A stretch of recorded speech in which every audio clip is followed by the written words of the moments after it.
आज हम करेंगे chapter 20 pollution of water.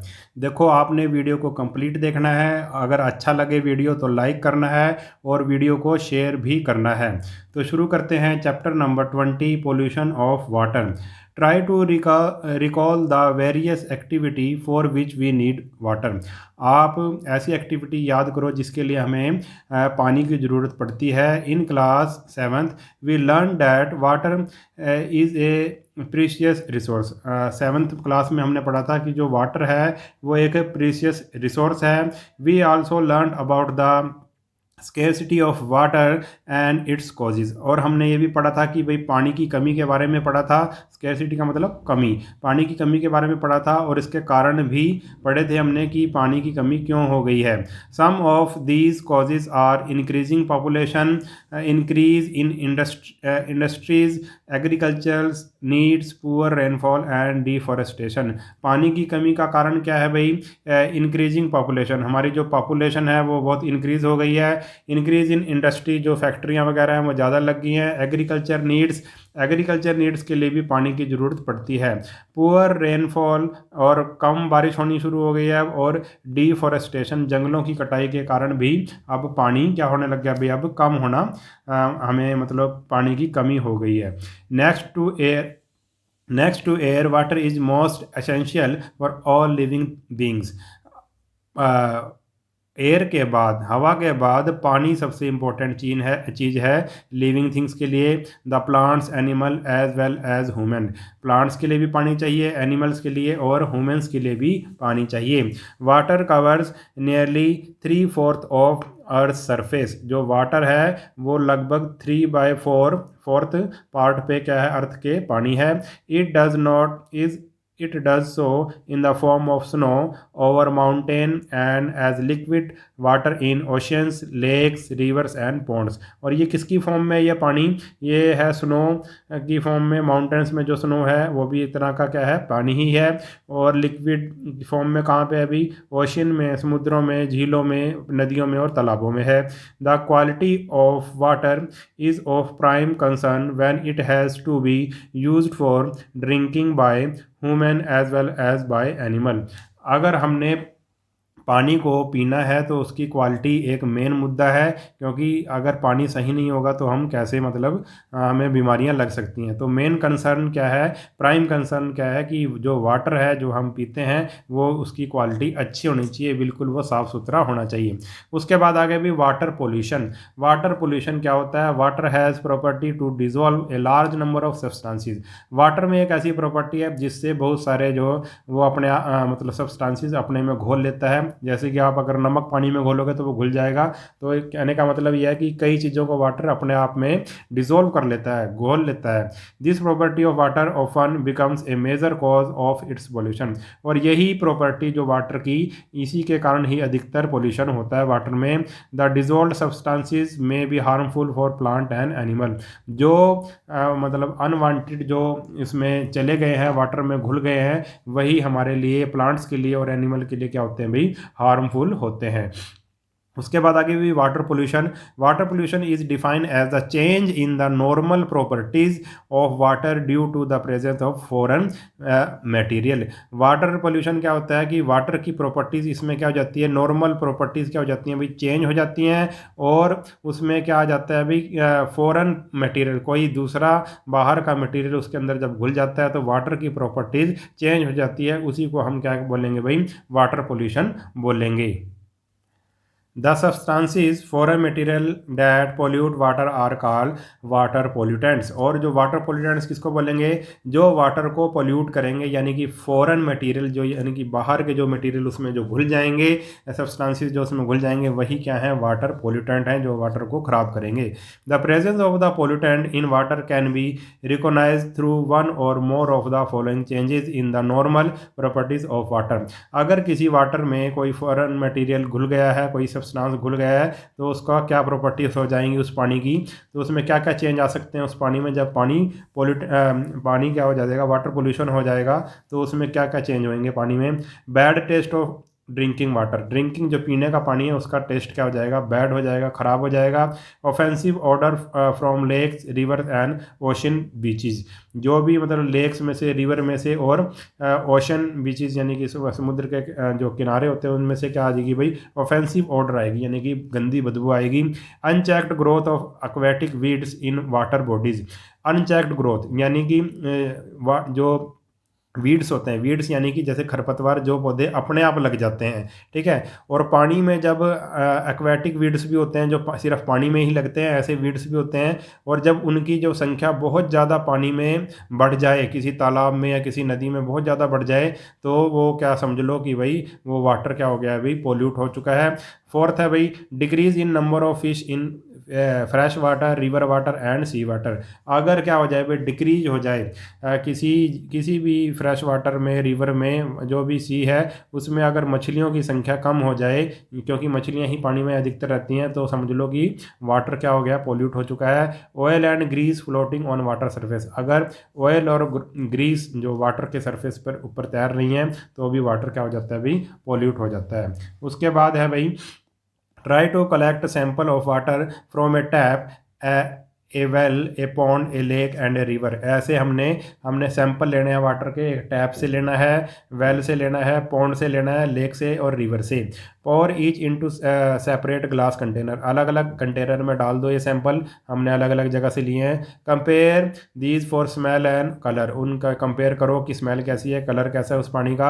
Also check their acidity with the help of pH paper, एक pH paper होता है, उससे हम एसिडिटी उनकी चेक कर सकते हैं कि अलग अलग पानी की एसिडिटी कितनी कितनी है। According your observation in A tabular form, और हमने जो ऑब्जर्वेशन करी है इस एक्सपेरिमेंट की उसको टेबुलर फॉर्म में लिखना है कि टैप वाटर की स्मेल कैसी थी, एसिडिटी कितनी थी और कलर कितना था। ऐसी वेल वाटर की निकालनी है हमने, स्मेल, एसिडिटी और कलर, ठीक है। ये सारा लेक वाटर, रिवर वाटर, ये आपने खुद एक्सपेरिमेंट करना है।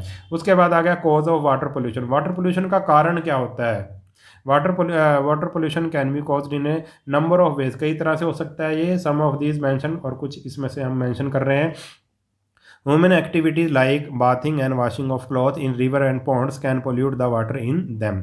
अगर जो हमारी जो ह्यूमन एक्टिविटी होते हैं, जो आदमी लोग क्या करते हैं भाई, उसमें नहाते हैं नदियों वगैरह में या तालाबों में और अपने कपड़े वगैरह धोते हैं, उससे वाटर क्या हो जाता है, पोल्यूट हो जाता है।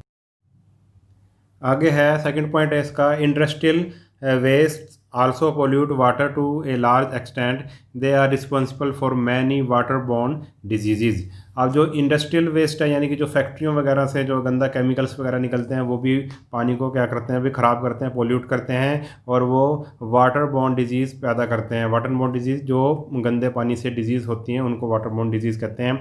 और थर्ड है इसमें, agricultural waste like fertilisers and pesticide also pollute the underground water. और ये जो एग्रीकल्चर में जो हम फर्टिलाइजर्स और पेस्टिसाइड डालते हैं, ये क्या होता है अभी, पानी के साथ नीचे चले जाते हैं और अंडरग्राउंड वाटर को, जो ज़मीन के नीचे पानी होता है, उसको ख़राब करते हैं, पोल्यूट करते हैं। When this water is used for drinking, और आपको पता है कि जो हम पीने का पानी है वो अधिकतर ज़मीन के नीचे से ही निकालते हैं। When this water is used for drinking, जब इस पानी को पीने में यूज़ किया जाता है, it harm the human body, और ये जो हमारी ह्यूमन बॉडी है उसको ख़राब करता है, हानि पहुंचाता है। The fertilisers and pesticides also enter different water bodies where the chemical harm both aquatic animals and plants. और जब ये फर्टिलाइज़र्स और पेस्टिसाइड्स जब किसी वाटर बॉडी में चले जाते हैं, यानी कि तालाब या नदी वगैरह में चले जाते हैं, तो ये केमिकल क्या करते हैं, वहाँ के जो एक्वेटिक एनिमल हैं और प्लांट हैं उनको भी ये हार्म पहुँचाते हैं, हानि पहुँचाते हैं। फोर्थ पॉइंट है इसका, the domestic sewage of cities is often release into river. जो भी डोमेस्टिक सीवेज होता है घरों का, जो भी गंदा पानी होता है उसको रिवर्स में अधिकतर छोड़ दिया जाता है। This sewage promotes the growth of algae and bacteria which use up a large amount of oxygen dissolve in water. और जब ये जो सीवेज वाटर में इसको छोड़ दिया, सीवेज वाटर को जब इसमें छोड़ा जाता है, तो क्या होता है, उसमें जो नदी वगैरह में, तालाब में एल्गी एल्गी और बैक्टीरिया ज़्यादा हो जाते हैं, और वो क्या करते हैं, एल्गी और बैक्टीरिया ज़्यादा होने के कारण वो जो पानी में जो ऑक्सीजन है उसका ज़्यादा इस्तेमाल करते हैं, क्योंकि एल्गी को ऑक्सीजन की ज़रूरत होती है, तो पानी में भी ऑक्सीजन घुली होती है, उस ऑक्सीजन का वो इस्तेमाल कर लेते हैं। This can cause A depletion of oxygen in water, इसके कारण डिप्लीशन का मतलब कमी, जिसके कारण क्या होता है भाई, ऑक्सीजन की कमी हो जाती है पानी में, और ऑक्सीजन की कमी अगर पानी में हो जाएगी तो जो वहाँ के जो एक्वेटिक एनिमल्स हैं, मछली वगैरह हैं या दूसरे जो पानी में रहने वाले हैं, ठीक है, which can lead to death, उनकी डेथ हो सकती है, फिर उनको हानि हो जाती है, क्योंकि ऑक्सीजन की कमी पानी में हो जाएगी तो जो एक्वेटिक एनिमल है उनको क्या हो जाएगा भाई, उनकी हानि हो जाएगी। फिफ्थ है oil spills from oil tanker transporting crude oil often pollute the ocean causing damage to marine life. और जो बड़े बड़े टैंकर हैं क्रूड के, यानी कि कच्चे तेल के, जो पेट्रोलियम के, वो ट्रांसपोर्ट जब करते हैं, बड़े बड़े जहाज़ों में जाते हैं, तो कई बार ऐसा होता है कि एक्सीडेंट हो जाता है और वो जहाज़ डूब जाते हैं और सारा जो ऑयल है वो समुद्र में फैल जाता है। इसके कारण भी क्या होता है भाई, जो वाटर ख़राब होता है और वहाँ की जो मरीन लाइफ है, मरीन यानी कि जो पानी में रहने वाले, जो समुद्र में रहने वाले जीव हैं, उनकी जो डैमेज हो जाए, उनकी जो लाइफ को क्या हो जाता है भाई, खतरा हो जाता है, ठीक है। और सिक्स्थ पॉइंट है pollution of water by acid is harmful to aquatic life. अगर एसिड रेन हो जाए तो वो भी क्या होती है भाई, अगर एसिड आ जाए पानी में, वो भी खतरनाक होता है एक्वेटिक लाइफ के लिए। एक्वेटिक लाइफ का मतलब है जो भी जीव जंतु पानी में रहते हैं। We have already discussed about acid rain in the previous chapter, और हम एसिड रेन के बारे में पिछले चैप्टर में हम पढ़ चुके हैं, ये कितनी खतरनाक होती है। When rain water containing high proportion of such acid mixes with sea water it pollutes it, ठीक है। और जब ये जो रेन वाटर जिसमें एसिड होता है, जब mixes with sea water it pollute, और जब ये सी वाटर में आता है तो उसको क्या कर देता है भाई, पोल्यूट कर देता है। तो ये था हमारा। अब नेक्स्ट है पोर्टेबल वाटर, ठीक है। पोर्टेबल वाटर क्या होता है, very often when we go out we prefer to carry out water बोतल अलोंग विद अस। जब भी हम कहीं बाहर जाते हैं तो अपनी मतलब वाटर की बोतल अपने साथ ले जाते हैं। Water which is safe for drinking is called portable water. Portable water वो होता है जो मतलब ड्रिंकिंग के लिए सेफ़ होता है, पीने के लिए साफ़ होता है पानी, उसको पोर्टेबल वाटर कहते हैं। Portable water does not cause any water borne disease. और पोर्टेबल वाटर से कोई भी मतलब पानी से होने वाली, जो गंदे पानी से होने वाली कोई भी बीमारी नहीं होती, जैसे कि जॉन्डिस और डायरिया। ठीक है, जॉन्डिस और डायरिया किससे होती है भाई, ये बीमारियाँ पानी से फैलती हैं। अगर गंदा पानी कोई पी ले, दूषित पानी पी ले, तो उसको जॉन्डिस और डायरिया हो सकता है। आगे है भाई, the following parameter need to be followed before water is supplied for the drinking purpose. अब अगर हमें ड्रिंकिंग पर्पज़ के लिए पानी को सप्लाई करना है तो क्या क्या पैरामीटर होने चाहिए, उसके बारे में हम पढ़ेंगे। सबसे पहले, it must B colourless and free from any order और स्मेल। जो पानी क्या होता है, कलरलेस होता है, बिल्कुल साफ़ पानी क्या होता है, उसका कोई कलर नहीं होता और उसमें ना तो कोई गंध होती, ना उसमें कोई बदबू होती। दूसरा है भाई, it must be free from suspended impurities, और उसमें किसी भी तरह की सस्पेंडेड इम्प्योरिटीज़ नहीं होनी चाहिए, यानी कि कोई भी कूड़ा करकट छोटा मोटा जो उसमें तैर रहा हो, ऐसा कुछ नहीं होना चाहिए। तीसरा है भाई, इट शुड बी टेस्टलेस, और ये टेस्टलेस होना चाहिए, पानी का कोई भी टेस्ट नहीं होता, जो बिल्कुल शुद्ध पानी होता है वो टेस्टलेस होता है। अब डू यू नो में क्या रखा है, nearly 20 to 25% of the world human population does not gate safe drinking water. देखो पूरी दुनिया के 25 से लेकर 30% लोग ऐसे हैं जो क्या भाई सेफ ड्रिंकिंग वाटर नहीं पीते, जो मतलब गंदा पानी पीते हैं एक तरह से, ठीक है। आगे अभी इसका फोर्थ पॉइंट है, it must be free from microorganism which lead to many diseases. और इसमें माइक्रो ऑर्गेनिज्म भी नहीं होने चाहिए, जिसके कारण बहुत सारी बीमारियां होती हैं। फिफ्थ पॉइंट है, it must be free from harmful chemical, और इसमें कोई भी हार्मफुल केमिकल नहीं होना चाहिए पानी में, तो उस पानी को शुद्ध माना जाएगा। उसके बाद आगे अभी purification of drinking water. Drinking water को हम प्योर कैसे बना सकते हैं अगर उसमें कोई कमी हो तो। Keeping in view the importance of pure drinking water, we must ensure the water we drink is free from impurities and germs। अब हम क्या चाहते हैं कि भाई जो पानी है वो impurities नहीं होनी चाहिए उसमें, और germs नहीं होने चाहिए, वो फ्री होना चाहिए उससे। it is clear therefore that the purpose of purification is water is to। अब पर्पज़ क्या है प्योरीफिकेशन ऑफ वाटर का, क्यों पानी को साफ़ करना चाहिए। रिमूव सस्पेंडेड पार्टिकल, जो भी उसमें सस्पेंडेड पार्टिकल है, उसमें कुछ भी छोटा मोटा कूड़ा करकट है वो बाहर निकल जाए। डिस्ट्रॉय हार्मफुल जर्म, और जो इसमें जर्म्स हैं जो हमें बीमारियां करते हैं वो भी क्या हो जाएं भाई, डिस्ट्रॉय हो जाएं। ठीक है, इसलिए हम पानी का प्योरीफिकेशन करते हैं। एक्टिविटी क्या दे रखी है इसमें, take a simple sample of water containing some suspended particle. मतलब एक हमने सैंपल ऑफ वाटर लिया जिसमें सस्पेंडेड पार्टिकल है, छोटा मोटा कूड़ा करकट है, इन्हें beaker, put a large piece of alum, alum ले ली हमने यानी कि फिटकरी ले ली बीकर में। फिटकरी का काम क्या होता है अभी देखो पढ़ेंगे। Gently rotate it inside water 3 और 4 टाइम, और इसको पानी में हमने घुमाना है, फिटकरी को अच्छे से पानी को हिलाना है। नाउ टेक आउट द अलम पीस, और अलम पीस को जो फिटकरी है उसके पीस को बाहर निकाल लो। Observe that what happen after some time, कुछ देर के बाद क्या होगा ऑब्जर्व करो। You will find that the suspended particle which have been made heavy by the addition of alum start settling down at the bottom of the beaker. हम देखेंगे कि जो हमने फिटकरी उसमें घोली थी उसके कारण जो सस्पेंडेड पार्टिकल हैं वो हैवी हो जाते हैं, और हैवी होने के कारण वो पानी में नीचे बैठना शुरू हो जाता है, पानी के मतलब बर्तन के तल में नीचे बैठना शुरू हो जाते हैं बॉटम ऑफ द बीकर में। ठीक है, द वाटर बिकम्स क्लियर, और वाटर क्या हो जाता है, क्लियर हो जाता है, साफ हो जाता है। This process is known as loading, इस प्रोसेस को हम क्या कहते हैं, लोडिंग कहते हैं। अब आगे है भाई method that can be use to make water safe for drinking purpose. अब कौन कौन से ऐसे मेथड है जिसको हम वाटर को सेफ कर सकते हैं, ड्रिंकिंग पर्पज़ के लिए वाटर को साफ़ कर सकते हैं। सबसे पहले है filtration. Water can B purified by passing it through layers of sand, gravel and charcoal one by one. Water को किस में से गुजारा जाता है, सैंड में से, ग्रेवल में से और चारकोल में से गुजारा जाता है, जिससे पानी साफ़ हो जाता है। This is a physical method of removing impurities, और ये एक फिजिकल मेथड है अगर इम्प्योरिटीज़ को दूर करना है। This has been and can still be the method that may be used in the absence of alternative and more advanced method. इस मेथड का यूज़ हम तभी करेंगे जब हमारे पास कोई नया मेथड नहीं है, एडवांस मेथड नहीं है, या हमारे पास कोई अल्टरनेटिव इसका नहीं है। ठीक है, तो इसमें क्या क्या होता है, इसमें सैंड होती है, ग्रेवल का मतलब छोटे छोटे पत्थर होते हैं, और चारकोल होता है, इससे पानी को साफ़ किया जाता है। जैसे ये बना रखा है सिस्टम पूरा। इम्प्योर वाटर है, ग्रेवल एंड चारकोल है इसमें, फिर कोर्स सैंड है, और लास्ट में ये पानी क्या हो गया, साफ़ हो गया। पहले इससे इसमें आया, फिर साफ़ हुआ, फिर इससे इसमें आया, साफ़ हुआ, और लास्ट में ये हमारा क्या हो गया भाई, पोटेबल वाटर हमारा बन गया। ये 4 मटके रख सकते हैं, 1 2 3 4, और लास्ट वाले मटके में क्या आ जाएगा भाई, हमारा पोटेबल वाटर इकट्ठा हो जाएगा। अगला पॉइंट है भी boiling. Boiling is a quite a good method to purify water. Boiling सबसे अच्छा मेथड है उसको मतलब साफ़ करने का।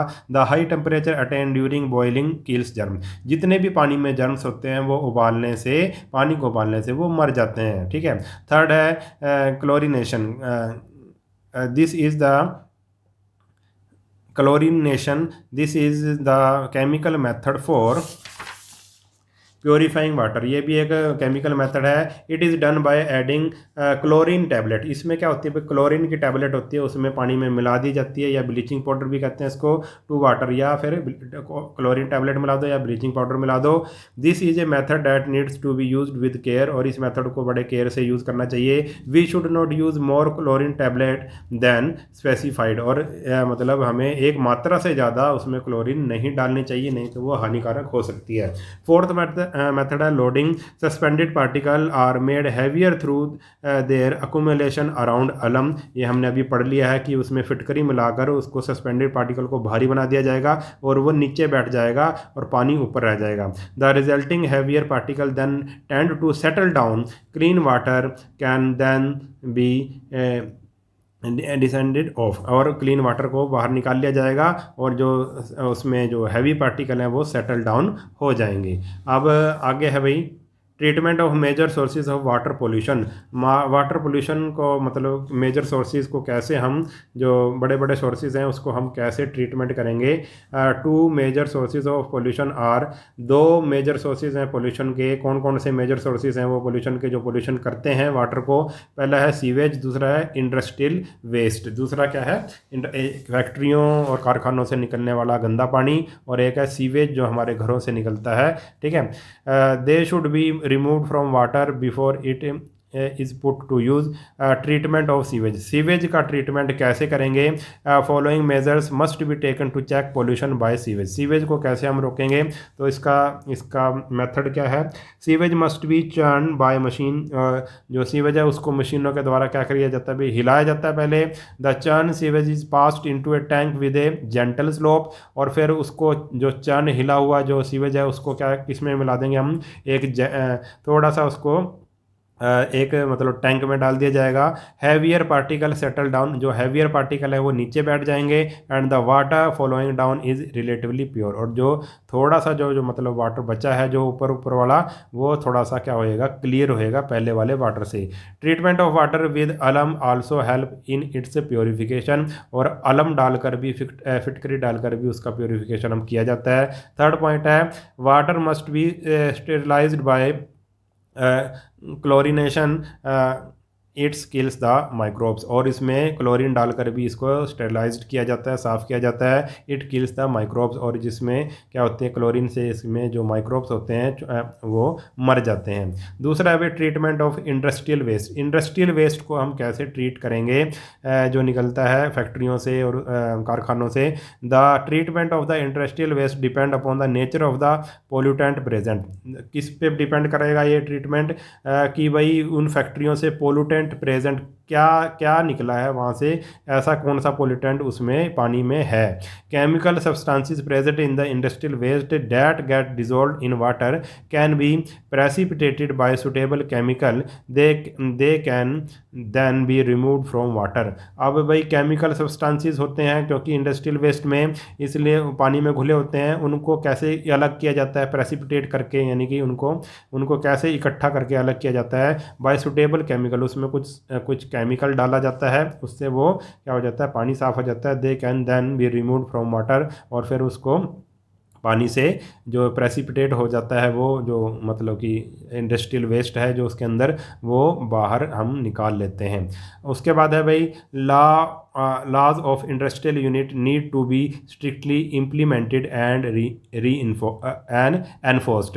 और जो भी इंडस्ट्रियल यूनिट के लिए जो भी हमने लॉ बनाए हुए हैं उसका सख्ती से पालन करना चाहिए, कि ताकि कोई मतलब गलत चीज़ का, गलत केमिकल का यूज़ ज़्यादा ना करें। Polluted water must not be disposed of directly into river and lakes, और जो पोल्यूटेड वाटर निकलता है जो फैक्ट्रियों से, उसको डायरेक्टली रिवर और लेक्स में नहीं डालना चाहिए। Water treatment plant should be install in all industrial unit, और सभी जितनी भी फैक्ट्रियां या कारखाने हैं उनमें वाटर ट्रीटमेंट प्लांट जरूर लगाना चाहिए, जरूर इंस्टॉल करना चाहिए, क्योंकि उससे क्या हो जाएगा? पानी साफ हो जाएगा वाटर ट्रीटमेंट प्लांट लगाने से। डू यू नो में क्या है? Keeping in view the importance of pure drinking water, standard for drinking water have been prepared at the international level, these are known as international standard. और पानी की मतलब drinking water को देखते हुए, इंपॉर्टेंस देखते हुए, एक मतलब इंटरनेशनल स्टैंडर्ड बनाया गया है ड्रिंकिंग वाटर का। दे आर नोन एज, उसी को हम क्या बोलेंगे? इंटरनेशनल स्टैंडर्ड बोलेंगे उस ड्रिंकिंग वाटर का। उसके बाद है कंजर्वेशन ऑफ वाटर। वाटर को हम कैसे बचाएंगे? Think of your daily routine, think how can you save water. अब ये कह रहा है कि अपने डेली रूटीन को देखो और आप कैसे वाटर बचा सकते हो इसके बारे में सोचो। हेयर आर सम सजेशंस, कुछ सजेशंस दे रखे हैं। Avoid using shower, it is better to use a bucket and a mug for taking bath. हमें भाई शावर में नहीं नहाना चाहिए, एक बकेट और एक मग का इस्तेमाल करके हमें नहाना चाहिए, क्योंकि उसमें कम पानी वेस्ट होगा। फिर दूसरा पॉइंट है do not leave the tap open while brushing your teeth. जब हम अपने टीथ को ब्रश कर रहे हो तो हमें पानी खुला नहीं छोड़ना चाहिए। तीसरा है never let water to go down and drain when there may be another use such as watering a plant और क्लीनिंग फॉर इट। और कभी भी पानी को ऐसे ही नहीं छोड़ देना चाहिए नालियों में, उसका दोबारा से इस्तेमाल करना चाहिए, जैसे कि उसको पौधों में दे देना चाहिए। ठीक है। फोर्थ पॉइंट है do not leave the water running when washing dishes by hand. जब हम बर्तन वगैरह धोते हैं, डिशेज वगैरह धोते हैं, तो पानी को खुला नहीं छोड़ना चाहिए। डू नॉट मतलब चलते हुए पानी में नहीं धोना चाहिए। Do not wash your car with tap water using A pipe. और अपनी कार वगैरह को मतलब पाइप का यूज़ करके नहीं धोना चाहिए, ऐसे ही बाल्टी में और मग के साथ धोना चाहिए, उससे पानी कम वेस्ट होगा। at the individual level we should consciously try to save water and not waste it। हमें अपने लेवल पर भी पानी को बचाना चाहिए और उसका वेस्ट नहीं करना चाहिए। और थ्री प्रिंसिपल जो द प्रिंसिपल ऑफ 3 R's का यूज़, रिड्यूस, रीयूज़ और रिसाइकल का यूज़ करना चाहिए। पानी का कम प्रयोग करो, दोबारा से मतलब उसका मतलब तरह तरह से उसका प्रयोग करो और रिसाइकल उसको करो, पानी को दोबारा से साफ़ करने की कोशिश करो। Should be our guiding principle, ये हमारा क्या होना चाहिए भाई, प्रिंसिपल होना चाहिए। Remember we all have a right to live in a clean environment. ठीक है, वी ऑल हैव, हम सबका क्या है भाई, हम सबका ये अधिकार है साफ वातावरण में रहने का, इन्वायरमेंट में रहने का। डू यू नो में क्या है, a tap that drips once every second can waste a few thousand litres of water over a year. अगर मतलब एक कोई टैप टपक रहा है, अगर उसमें एक एक बूंद भी टपक रही है तो पूरे साल में अगर लगाएं तो वो हज़ारों लीटर पानी बन जाती है। तो ऐसा कभी भी नहीं होना चाहिए, टुंटियाँ कभी भी टपकनी नहीं चाहिए, उनको एकदम से ठीक करवा लेना चाहिए।